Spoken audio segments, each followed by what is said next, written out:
Sheikh. Sheikh, one of the most fundamental question, in philosophy, I am, I love reading philosophy. In the philosophy, the most fundamental question in philosophy is this, that why does anything exist at all rather than nothing? This is not a scientific question in the narrow sense, but a metaphysical one about existence itself. Science can describe how things change within the universe, but it does not explain why the universe or the existence as such as existence exists in the first place.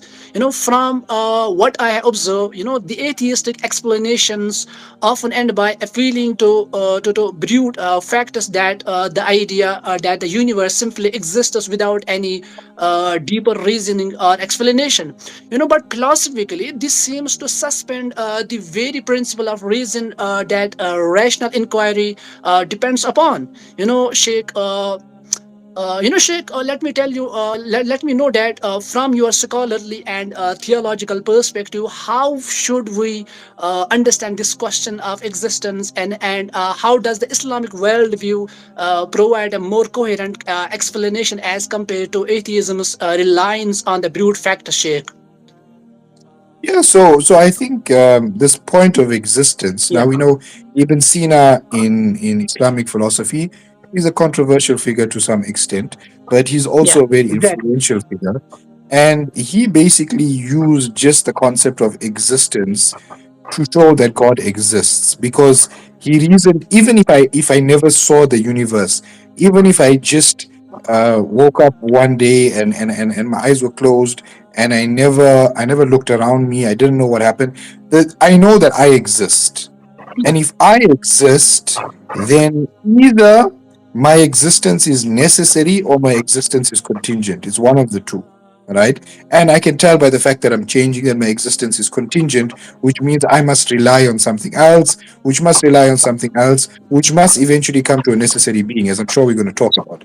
So when it comes to existence, if we explain, now this is where atheists get confused. So they say, okay, you say that we are appealing to a brute fact because we are saying, Yeah. well, the universe always existed.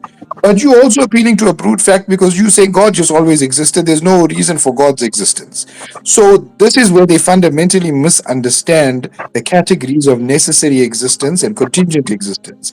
A necessary existence, by definition, doesn't require a cause. It's necessary in and of itself. And a contingent existence requires a cause. So if they want to say that the universe is a brute fact and it's a necessary existence, then they must be able to show that it's not contingent. But the universe is obviously contingent. It's changing, it's moving, it's made up of parts. It has every single thing that we understand of a contingent being. So therefore, it's to claim that the universe is just a brute fact when it's contingent, as you said, goes against not necessarily scientific, but reason and inquiry and rationality, because the whole point of like scientific inquiry or rational inquiry is that we see an effect and we want to know the cause.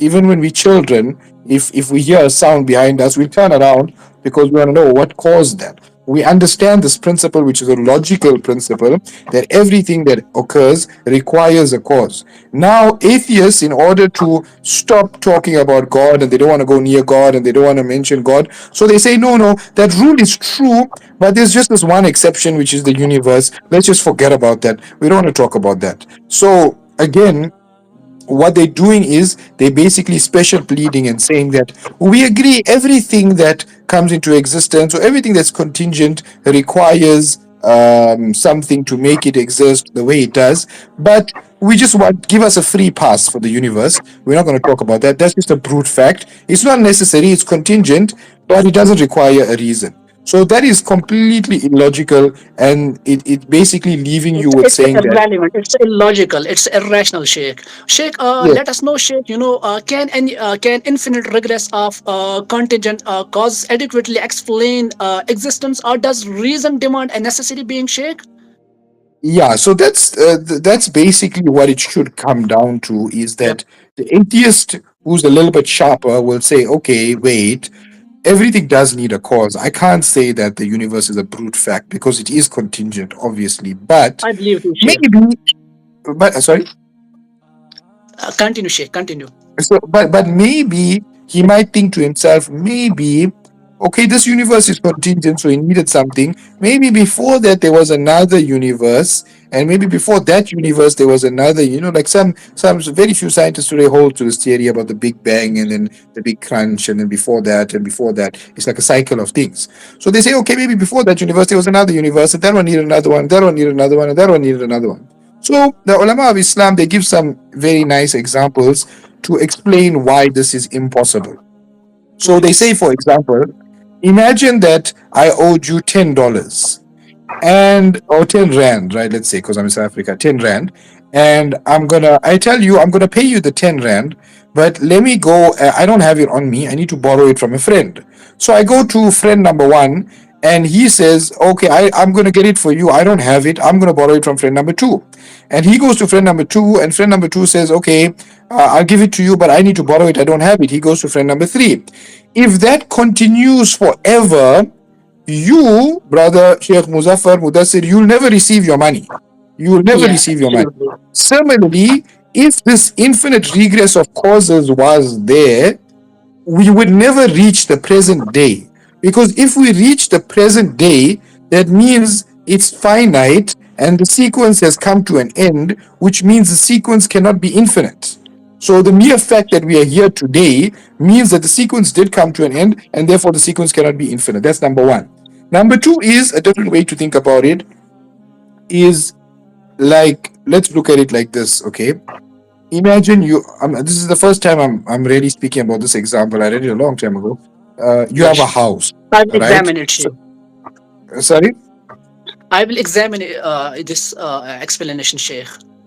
Okay, right. So I read this. It's in a book about 5 reasons for the existence of God by this philosopher. So what he's trying to say is that imagine you have a house and you have 2 floors. So the second floor is being kept up by the first floor. The first floor is being kept up by the foundation. The foundation is being kept up by the earth.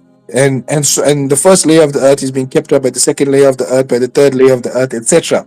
So if we say that, you know, like forever and ever and ever, this will be being kept up by that, which will be kept being kept up by that, which will be being kept up by that, it will result in a situation where the house will collapse. So, for example, if we take another example, which I normally use, is if you have a person, right, and he's leaning backwards, and he has a person behind him who catches him, and that person leans backwards, and he has another person who catches him, and that person also leans backwards, and he has another person who catches him. So now you have one person leaning on another person, leaning on another person, leaning on another person, and you have a whole line of people leaning like that, going out of your room wherever you are.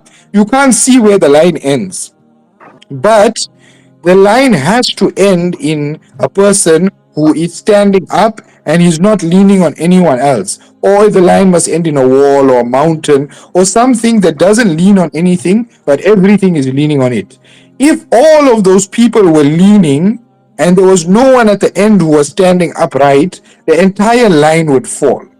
So that's sort of the understanding, another way of looking at contingency. Sheikh, if the universe